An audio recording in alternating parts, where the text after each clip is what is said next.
10,000 बरस पहले की बात है। धरती पर इंसान अभी जंगलों में रहते थे, पत्थरों से औजार बनाते थे और आग के राज को समझ चुके थे। उस वक्त एक खूबसूरत सी बस्ती थी जिसे दारुल हयात कहते थे। इस बस्ती के वसीम मैदानों में छोटे छोटे कमरे बने थे, जिनमें लोग अपनी जिंदगी गुजारते थे। दारुल हयात के शहंशाह जुल्फिकार अपनी रियासत पर बड़ी हिकमत से हुकूमत करते थे। उनकी वालिदा मेहरुन्निसा अपनी हिकमत और अक्लमंदी के लिए मशहूर थीं। शहंशाह के पास एक शहजादी थी जिसका नाम गुलनाज था।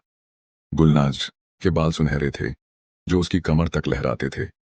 उसकी आंखें सागर की गहराई जैसी नीली थीं और उसका चेहरा चांद की तरह चमकता था। दारुल हयात से कुछ दूर ताला-ए-जुलमात नाम का एक तारीक जंगल था। इस जंगल के बारे में लोग कहते थे कि वहां जिन्नात का बसेरा है और कोई इंसान वहां जाए तो वापस नहीं आता। जंगल के बीचों बीच एक बड़ा पत्थर था जिस पर अजीब निशान खुदे थे। उस पत्थर के नीचे से एक पानी का चश्मा निकलता था, जिसकी एक बूंद भी पीने वाला हमेशा के लिए जवां रह जाता था। ऐसी मान्यता थी। गांव में एक मौलवी थे जिनका नाम तकीउद्दीन था। उनकी दाढ़ी सफेद थी और उम्र 100 बरस से ज्यादा थी। उनके पास इल्म का खजाना था और वह अपने इल्म से लोगों की मदद करते थे। लोग कहते थे कि वह सितारों से बात कर सकते हैं और आने वाले वक्त के बारे में जानते हैं। एक दिन शहंशाह जुल्फिकार को एक अजीब ख्वाब आया। उन्होंने देखा कि आसमान से एक बड़ा सा पत्थर गिरा है और उस पत्थर से एक रोशनी निकल रही है। यह ख्वाब उन्हें परेशान करने लगा और उन्होंने मौलवी तकीउद्दीन को दरबार में बुलाया। हुजूर, मौलवी ने अदब से सिर झुकाते हुए कहा, आपका ख्वाब इशारा करता है कि आसमान से कोई निशानी आने वाली है। यह निशानी आपकी रियासत के लिए बहुत अहम है। अगर हम इसे समझ लें तो हमारी कौम हजारों साल तक याद की जाएगी, और अगर चूक गए तो हमारी कौम का नाम और निशान मिट जाएगा। शहंशाह ने पूछा, हमें क्या करना चाहिए? मौलवी बोले, हुजूर, हमें ताला जुल्मात जाना होगा। वहां के पत्थर पर जो निशान है उन्हें समझना होगा। शहंशाह ने अपनी शहजादी गुलनाज को बुला भेजा और मौलवी की बात बताई। गुलनाज ने कहा, अब्बा जान, मैं ताला जुल्मात जाऊंगी और इस राज को जानूंगी। शहंशाह ने मना किया, लेकिन गुलनाज नहीं मानी। आखिरकार शहंशाह ने हामी भर दी, लेकिन एक शर्त रखी कि उनका सबसे बहादुर सिपाही शहरयार भी उसके साथ जाएगा। शहरयार एक लंबे कद का नौजवान था, जिसके बाजू पहाड़ों जैसे मजबूत थे। उसकी आंखें तेज थीं और दिल मेहरबान था। वह शहंशाह का सबसे वफादार सिपाही था। गुलनाज और शहरयार ने सफर की तैयारी की। मौलवी तकीउद्दीन ने उन्हें कुछ तावीज दी और कहा, इन्हें अपने पास रखना, ये तुम्हारी हिफाजत करेंगे। उन्होंने एक पुराना टुमार भी दिया जिस पर कुछ निशान बने थे। इन निशानों की मदद से तुम पत्थर के राज को समझ सकोगे, मौलवी ने कहा।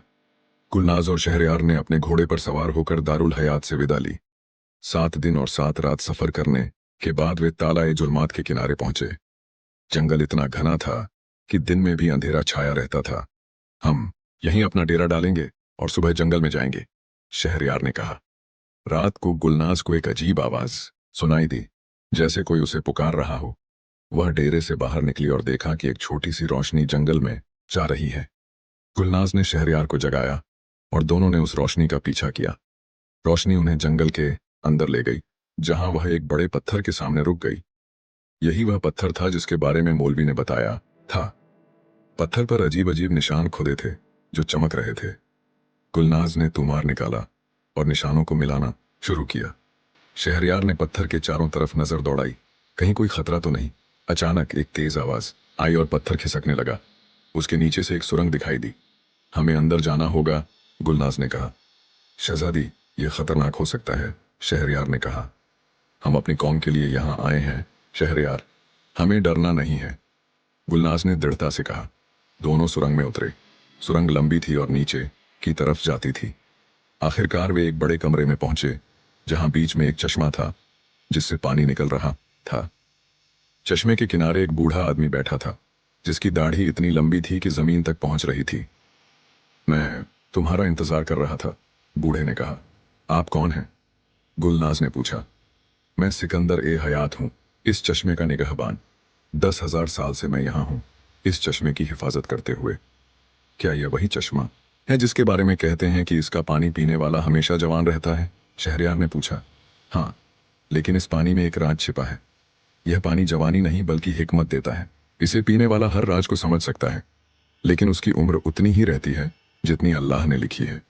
सिकंदर ए हयात ने बताया कि आसमान से जो पत्थर गिरने वाला है वह संग ए असरार है जिसमें कायनात के सारे राज छिपे हैं।